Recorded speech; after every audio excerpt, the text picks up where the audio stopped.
Ini adalah cara yang bisa membuat anak melepaskan ponsel mereka. Eksperimen kecil yang ajaib yang membuat cinta fisika. Mengapa saat menggunakan sendok berlubang untuk mengambil tepung, tidak ada setetes pun yang bocor? Diam-diam taburkan beberapa butir garam di meja. Dengan memanfaatkan gaya gesek, Anda bisa membuat telur berdiri dengan patuh.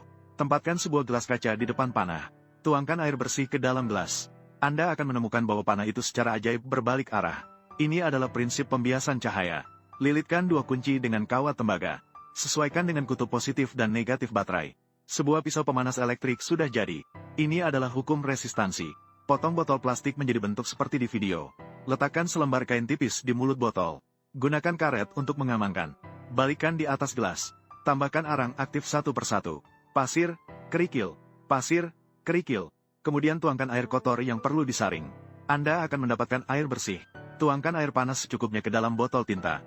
Kemudian, teteskan sedikit pewarna. Tutup botol dengan rapat. Letakkan di dalam bak berisi air dingin. Buka tutupnya. Pewarna di dalam botol keluar seperti letusan gunung berapi. Ini adalah fenomena konveksi panas dan dingin. Bagaimana jika remote AC hanya memiliki satu baterai? Hanya perlu menghubungkan kutub positif dan negatif remote dengan seutas kawat besi. Remote dapat digunakan dengan normal. Apa yang terjadi jika kalium permanganat dan gliserin dicampur? Tambahkan sedikit kalium permanganat di atas serbuk kayu. Lalu teteskan beberapa titik gliserin bekas. Tunggu sebentar, akan muncul asap. Kemudian serbuk kayu tersebut terbakar. Dengan begitu, kamu bisa hidup di alam terbuka. Gunakan jarum untuk membuat sekeliling lubang kecil di dasar botol plastik. Buka tutup botol. Air mengalir keluar seperti air mancur. Tutup kembali botol, air mancur menghilang. Di dalam botol terdapat sepertiga air. Lalu masukkan batu yang dipungut ke dalam botol.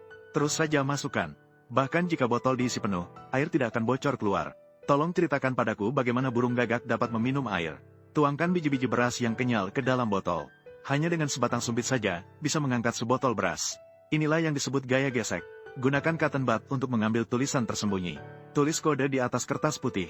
Tulisan di atas harus dipanggang dan dipanaskan terlebih dahulu, agar dapat perlahan-lahan muncul. Inilah rahasia buku tanpa tulisan. Masukkan dua pensil ke dalam air garam. Ujungnya menyentuh kutub positif dan negatif baterai. Kamu bisa mengamati gas hidrogen dan oksigen yang dihasilkan di dalam air. Inilah efek elektrolisis air. Basahi tisu dengan air. Kemudian tempatkan sebuah lilin yang menyala. Tutupi dengan sebuah gelas. Setelah lilin padam, letakkan 4 gelas yang penuh air. Ternyata bisa diangkat dengan mudah. Inilah kekuatan tekanan atmosfer.